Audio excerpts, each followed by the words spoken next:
Hi, I'm Brian Todd. I'm the Public Information Officer for the Metro Public Health Department. Here at the Health Department, our mission is to create healthy conditions for everyone in Nashville and Davidson County. Today we're going to take a tour of this building, which is opened in 2014. It's actually a LEED silver building, so there are a lot of sustainable features.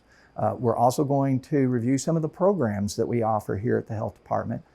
And a few stops along the way will be our environmental health, occupational health, public health emergency preparedness. And so we'll see those along the way, and we'll stop, chat a little bit, and learn a little bit more about the Metro Public Health Department. So let's go.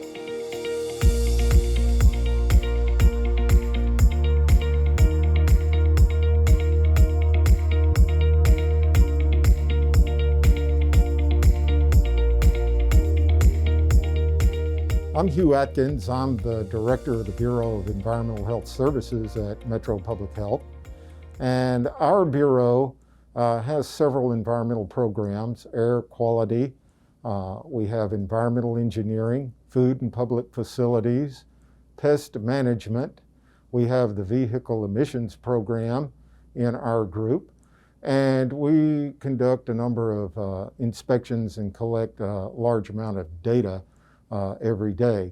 Our air monitoring folks collect data and compare it with the national EPA ambient air quality standards to make sure we're in compliance with those. And when you see an air quality alert for a day, those alerts are based on data that our staff here at Metro Public Health collect.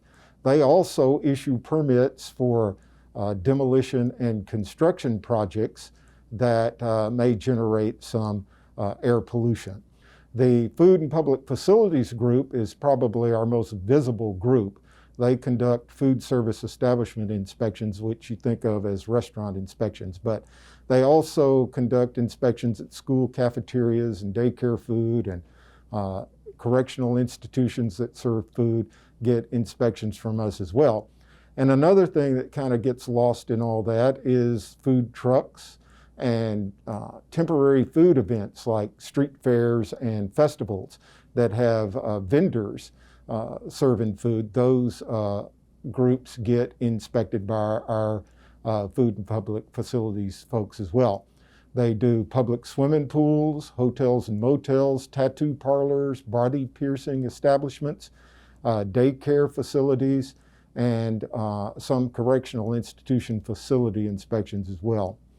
Our environmental engineering group reviews all the plans for new public swimming pools.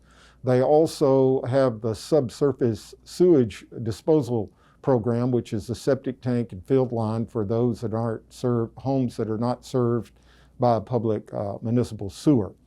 That group also has an engineer that works a Legionella investigation group, and also maintains a database of cooling towers in the city, since they are such a large source of Legionella outbreaks if we have them.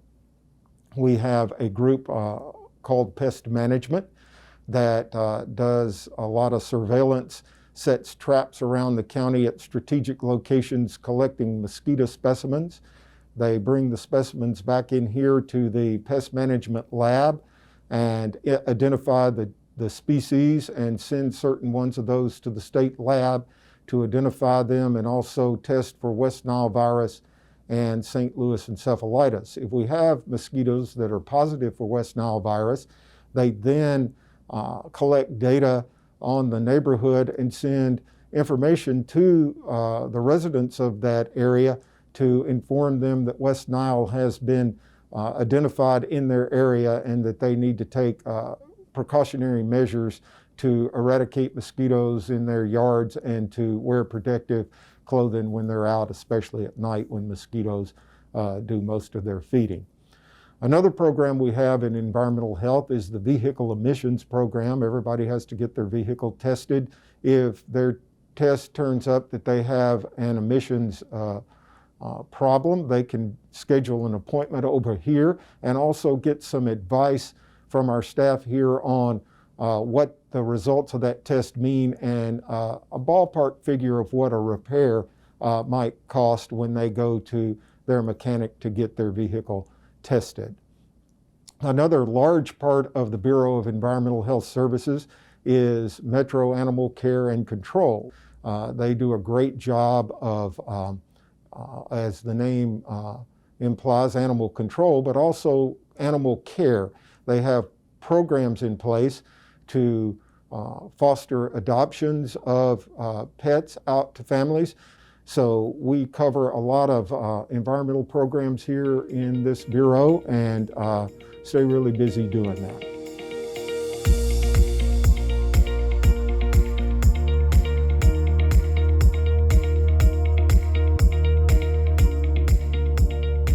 My name is Rachel Franklin. I'm the Bureau Director of Communicable Disease and Emergency Preparedness here at the Health Department.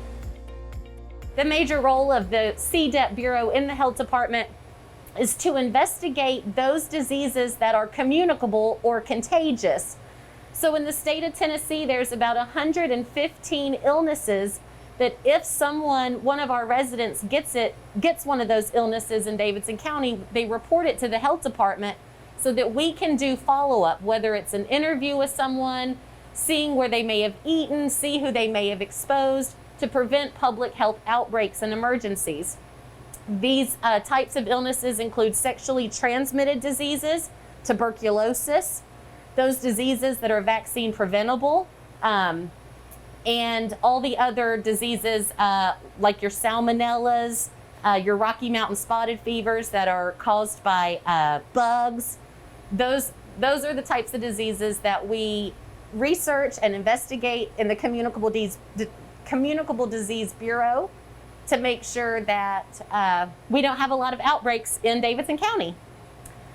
Obviously, one of the things that we're really focused on right now and falls within our vaccine preventable disease area is COVID-19.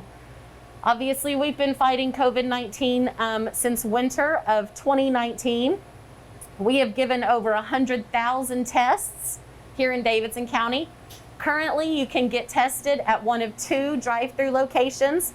Getting vaccinated is the best tool we have to fight COVID-19.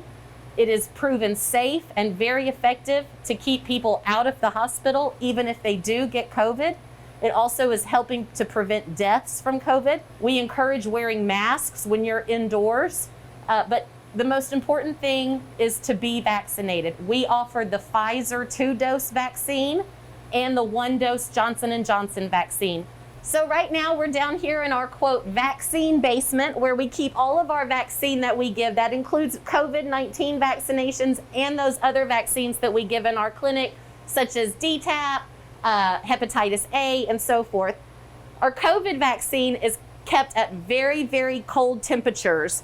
That's what these freezers here are. For our nurses to pack up the Pfizer vaccine especially and transport it to other locations, they have to put special cold gloves on before they reach into this. Right now, this freezer is at negative 76 degrees Celsius. So that's very, very cold. We have a very thorough procedure for checking out the vaccine, making sure that we write down what lot number it is, what the expiration date is, in case that particular vaccine needs to be followed up on. Everything is very detailed. We have someone that comes down here 3 times a day to check the temperatures. And on the weekends as well, we have an alarm system 24/7 that is triggered if any of these refrigerators or freezers should go out of the temperature range that they're in, because we want to guarantee that the vaccine that we give to the public is going to work and hasn't been jeopardized in any way. So that's what happens in this room.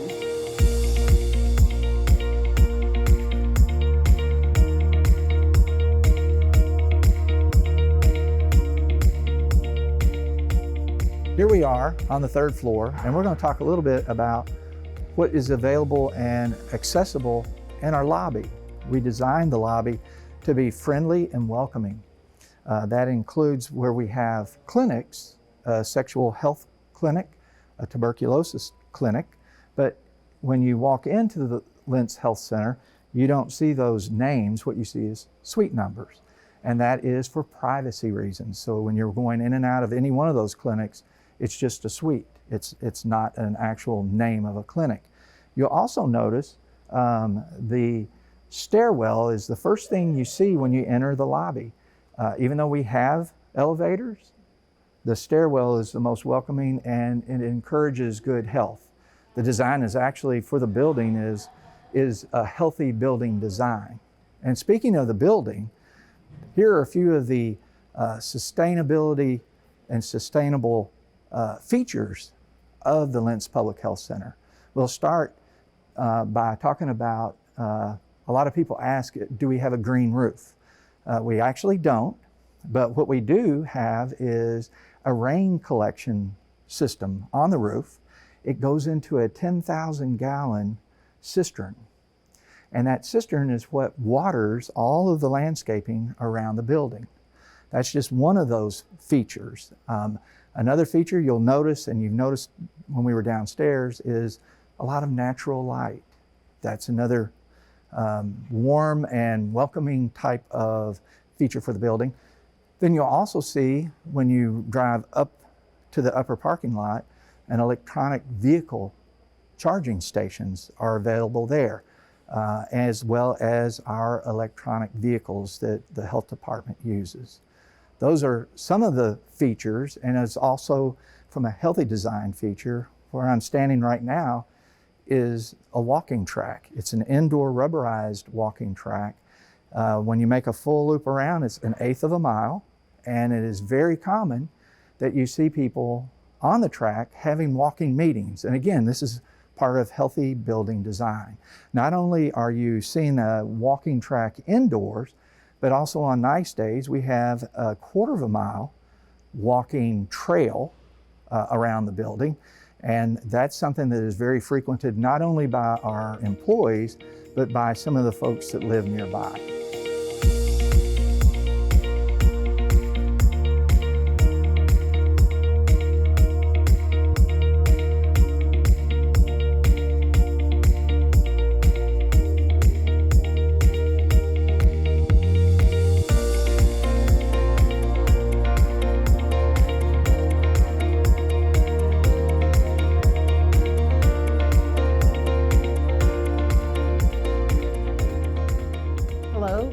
Joanna Shaw Kai. I'm an infectious disease physician here at the Metro Public Health Department for Nashville, Davidson County.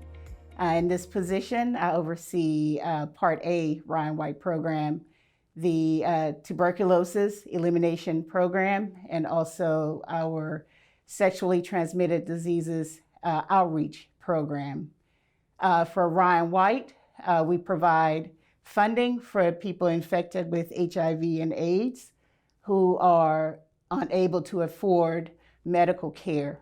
And the Ryan White program covers medications and outpatient services. With the TB elimination program, we provide treatment for patients who have active tuberculosis here in Davidson County. Per law, we're the only healthcare facility that can provide treatment for those with active TB. We also evaluate and provide treatment for those with latent TB. That's those who have a positive TB skin test or a positive blood test showing that they've been exposed to the virus and are interested in treatment. We also provide consultation throughout Davidson County to healthcare providers who have questions regarding tuberculosis.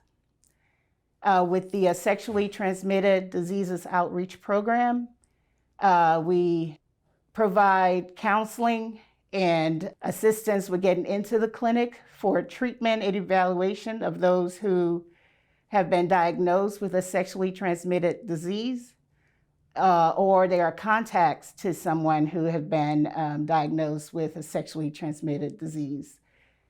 We go out of our way to make sure we can get people into care, and we also provide early intervention services for people who have been recently diagnosed with HIV, AIDS, or they have been out of care for quite some time.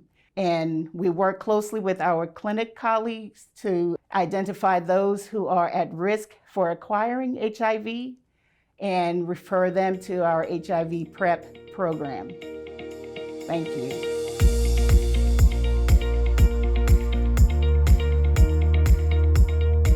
My name is Diana Busby Soto. I'm a nurse practitioner and a clinic manager and provider for Occupational Health and Wellness Clinic, which is occupational medicine for the health department. We do physicals for pre-employment for Metro employees, and we also do yearly, annual, what we call fit for duties or physicals for our fire, police, and EMS services. We are a broad kind of physical in that we don't just do head to toe, we also do testing for hearing, vision, and EKGs. We also do a full inclusive lab work if it is needed, and then we kind of gear the physical towards what the job they will be doing. And we have a list of that, of what the job is and what their job title will be and their job specifics. Because in part of doing their physical, we're not only making sure that they are safely able to do their job, but they're also able to keep their civilians safe and their team safe as well.